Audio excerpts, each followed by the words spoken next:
ಈ ಪ್ರತಿಭಟನಾ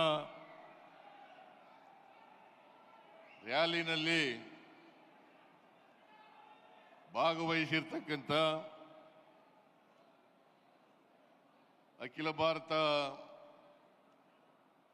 ಕಾಂಗ್ರೆಸ್ ಪಕ್ಷದ ಅಧ್ಯಕ್ಷರು,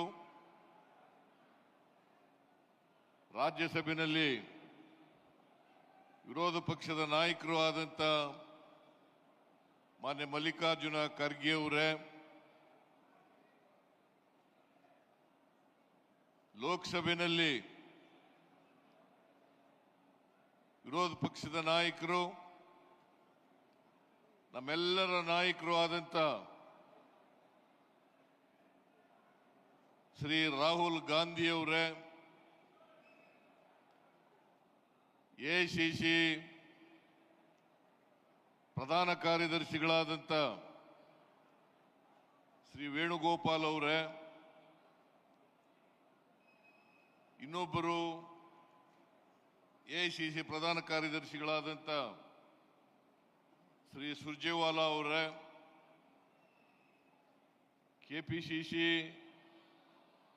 ಅಧ್ಯಕ್ಷರು ಉಪಮುಖ್ಯಮಂತ್ರಿಗಳು ಆದಂಥ ಶ್ರೀ ಡಿ.ಕೆ. ಶಿವಕುಮಾರ್ ಅವರೇ,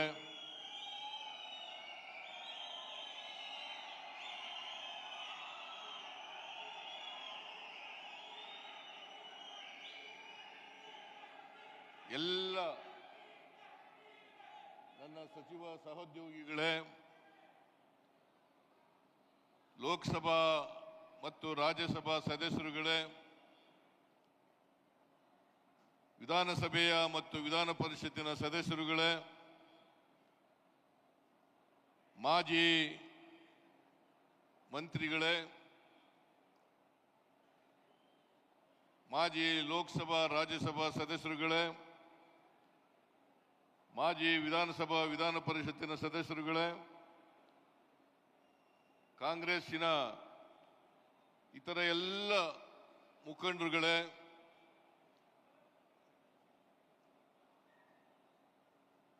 ಮುಂಚೂಣಿ ಘಟಕಗಳ ಎಲ್ಲ ಪದಾಧಿಕಾರಿಗಳೇ, ಇಲ್ಲಿ ಇಷ್ಟೊಂದು ಬೃಹತ್ ಸಂಖ್ಯೆಯಲ್ಲಿ ಆಗಮಿಸಿರ್ತಕ್ಕಂಥ ಎಲ್ಲ ಆತ್ಮೀಯ ಕಾರ್ಯಕರ್ತ ಬಂಧುಗಳೇ, ತಾಯಂದಿರೇ, ಯುವಕ ಮಿತ್ರರೇ, ಮಾಧ್ಯಮದ ಗೆಳೆಯರೇ, ಈಗಾಗಲೇ ಮಾತನಾಡಿದಂಥ ಮಾನ್ಯ ಖರ್ಗೆ ಅವರು, ಮಾನ್ಯ ರಾಹುಲ್ ಗಾಂಧಿ ಅವರು ಈ ಸಭೆಯ ಉದ್ದೇಶವನ್ನು ಪ್ರಸ್ತಾಪ ಮಾಡಿ ಅನೇಕ ವಿಚಾರಗಳನ್ನು ನಿಮ್ಮ ಮುಂದೆ ಪ್ರಸ್ತಾಪ ಮಾಡಿದ್ದಾರೆ. ಹಾಗಾಗಿ ನಾನು ಹೆಚ್ಚು ಮಾತನಾಡಲಿಕ್ಕೆ ಹೋಗಲ್ಲ.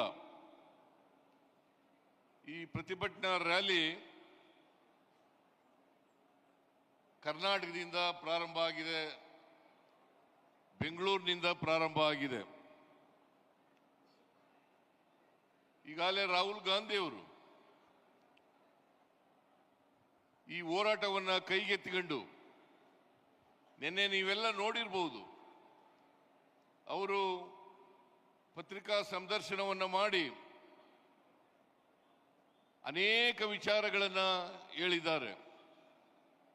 ಈ ವಿಚಾರಗಳನ್ನು ಹೇಳುವಾಗ ಕೇವಲ ಒಬ್ಬ ರಾಜಕಾರಣಿಯಾಗಿ ಮಾಡ್ತಕ್ಕಂಥ ಆಪಾದನೆಗಳಲ್ಲ, ಅವರು ಇದ್ರ ಬಗ್ಗೆ ಸಂಪೂರ್ಣವಾಗಿ ಅಧ್ಯಯನ ಮಾಡಿ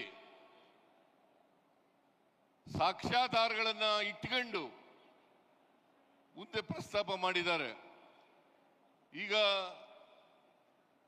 ನಮ್ಮ ಸಂವಿಧಾನ ಇದೆಯಲ್ಲ, ಪ್ರಜಾಪ್ರಭುತ್ವವನ್ನು ನಾವು ಒಪ್ಕೊಂಡಿದ್ದೀವಿ, ಸಂವಿಧಾನವನ್ನು ರಚನೆ ಮಾಡ್ಕೊಂಡಿದ್ದೀವಿ. ಈ ದೇಶಕ್ಕೆ ಬೇಕಾದಂಥ ಸಂವಿಧಾನ, ನಮ್ಮ ಸಮಾಜಕ್ಕೆ ಬೇಕಾದಂಥ ಸಂವಿಧಾನವನ್ನು ರಚನೆ ಮಾಡ್ಕೊಂಡಿದ್ದೀವಿ. ಸಂವಿಧಾನ ಬಂದ ಮೇಲೆ, ಜಾರಿಯಾದ ಮೇಲೆ ಒಬ್ಬ ವ್ಯಕ್ತಿಗೆ ಒಂದು ಓಟು, ಒಬ್ಬ ವ್ಯಕ್ತಿಗೆ ಒಂದು ಓಟು, ಅದು ಪುರುಷ ಆಗಿರಲಿ, ಮಹಿಳೆಯಾಗಿರಲಿ, ಶ್ರೀಮಂತ ಆಗಿರಲಿ, ಬಡವ ಆಗಿರಲಿ, ರಾಷ್ಟ್ರಾಧ್ಯಕ್ಷರಾಗಿರಲಿ ಅಥವಾ 4ನೇ ದರ್ಜೆ ನೌಕರರಾಗಿರಲಿ, ಎಲ್ಲರಿಗೂ ಒಂದೇ ಓಟು. ಈ ಓಟಿನ ಮೂಲಕ ಜನ 5 ವರ್ಷಕ್ಕೊಮ್ಮೆ ಚುನಾವಣೆಗಳಾಗ್ತವೆ. ಈ ಚುನಾವಣೆಗಳನ್ನು ನಡೆಸ್ತಕ್ಕಂಥವರು ಚುನಾವಣಾ ಆಯೋಗದವರು.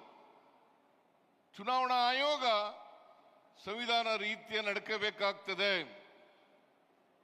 ಯಾವುದೇ ಕಾರಣಕ್ಕೆ ನ್ಯಾಯಸಮ್ಮತವಾದಂಥ ಚುನಾವಣೆಗಳನ್ನು ಮಾಡಿ ಯಾರು ಬಹುಮತವನ್ನು ಗಳಿಸ್ತಾರೆ ಕಾನೂನು ರೀತಿಯ,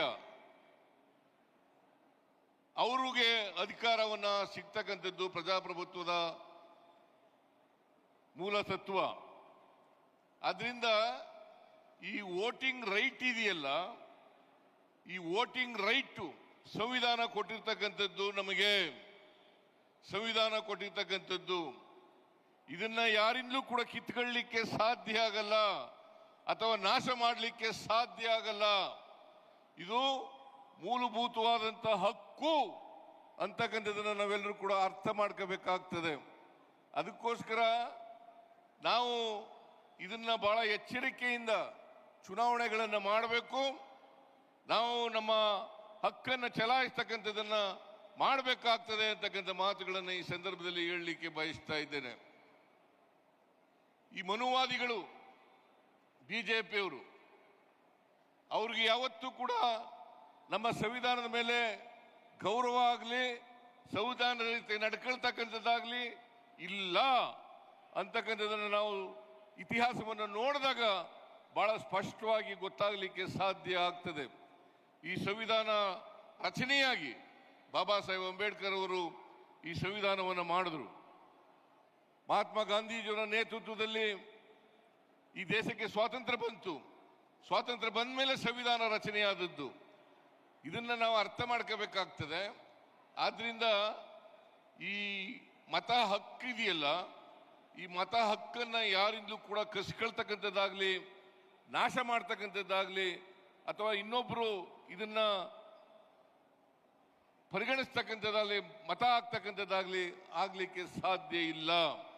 ಇದನ್ನ ನಾವೆಲ್ಲರೂ ಕೂಡ ಅರ್ಥ ಮಾಡ್ಕೊಂಡಿದ್ದೀವಿ ಅಂತಕ್ಕಂಥದ್ದು ನನ್ನ ಭಾವನೆ. ಅದರಿಂದ ಮನುವಾದಿಗಳು ಈ ವೋಟಿಂಗ್ ಪ್ಯಾಟ್ರನ್ನೇ, ಈ ಮೂಲಭೂತ ಹಕ್ಕನ್ನೇ ಕಸಿದುಕೊಳ್ತಕ್ಕಂಥ ಪ್ರಯತ್ನವನ್ನು ಮಾಡ್ತಾ ಇದ್ದಾರೆ. ಅದರಿಂದ ರಾಹುಲ್ ಗಾಂಧಿ ಅವರು ಇವತ್ತು ಅಧ್ಯಯನವನ್ನು ಮಾಡಿ ಈ ಬೆಂಗಳೂರು ಸೆಂಟ್ರಲ್ ಲೋಕಸಭಾ ಕ್ಷೇತ್ರ, ಅದರಲ್ಲಿ ಒಂದು ಮಹದೇವಪುರ ಅಂತೇಳಿ ವಿಧಾನಸಭಾ ಕ್ಷೇತ್ರ ಬರ್ತದೆ. ಆ ಮಹದೇವಪುರ ವಿಧಾನಸಭಾ ಕ್ಷೇತ್ರದಲ್ಲಿ ನಾವು ಅಲ್ಲಿವರೆಗೆ ಎಲ್ಲ ಕ್ಷೇತ್ರಗಳಲ್ಲೂ ಕೂಡ ಮುಂದೆ ಇದ್ದವು. ಮಹದೇವಪುರ ವಿಧಾನಸಭಾ ಕ್ಷೇತ್ರಕ್ಕೆ ಬಂದಾಗ ನಾವು 1 ಲಕ್ಷ ಚಿಲ್ಲರೆಯಿಂದ ನಾವು ಮತ ಗಳಿಕೆಯಲ್ಲಿ ಕಡಿಮೆ ಆಗ್ತೇವೆ. ಅವರು 1 ಲಕ್ಷಕ್ಕಿಂತ ಹೆಚ್ಚು ಮತಗಳನ್ನ ಅಲ್ಲಿ ಪಡ್ಕೊಳ್ಳಿಕ್ಕೆ ಸಾಧ್ಯ ಆಗ್ತದೆ. ಈ ತರ ಇಡೀ ದೇಶದಲ್ಲಿ ಹಿಂಗಾಗಿದೆ. ಯಾವತ್ತೂ ಕೂಡ ಈಗ ಕರ್ನಾಟಕ ಉದಾಹರಣೆಗೆ ನಾವು ತಗೊಂಡ್ರೆ, ಯಾವತ್ತೂ ಕೂಡ ಭಾರತೀಯ ಜನತಾ ಪಕ್ಷದವರು 2018 ಇರ್ಬೋದು, 2018 ಇರ್ಬೋದು, 2019 ಇರ್ಬೋದು, ಯಾವಾಗಲೂ ಕೂಡ ಬಹುಮತವನ್ನು ಪಡ್ಕೊಂಡಿಲ್ಲ. 2018ರಲ್ಲಿ ಹಿಂಭಾಗಲಿಂದ ಅಧಿಕಾರಕ್ಕೆ ಬಂದರು, ಆಪರೇಷನ್ ಕಮಲವನ್ನು ಮಾಡಿದ್ರು. 2018ರಲ್ಲಿ ಮತ್ತೆ ಆಪರೇಷನ್ ಕಮಲವನ್ನು ಮಾಡಿದ್ರು. ಮತ್ತೆ ಲೋಕಸಭೆಯಲ್ಲೂ ಕೂಡ ಮತ ಕದೀಲಿಕ್ಕೆ ಪ್ರಯತ್ನವನ್ನ ಮಾಡಿದ್ರು. ಹಾಗಾಗಿ ನಮಗೆ ಇಂಟರ್ನಲ್ ಸರ್ವೆ ಪ್ರಕಾರ ನಮಗೆ ಕಳೆದ 2024ರಲ್ಲಿ 16 ಸ್ಥಾನಗಳನ್ನು ಗೆಲ್ಲಬೇಕಾಗಿತ್ತು. ನಾವು ಬರೀ 9 ಸ್ಥಾನಗಳನ್ನು ಗೆಲ್ಲಲಿಕ್ಕೆ ಸಾಧ್ಯ ಆಯಿತು. ಇದು ಕಾರಣ ಯಾಕಪ್ಪ ಅಂತಂದ್ರೆ 7 ಕ್ಷೇತ್ರಗಳಲ್ಲಿ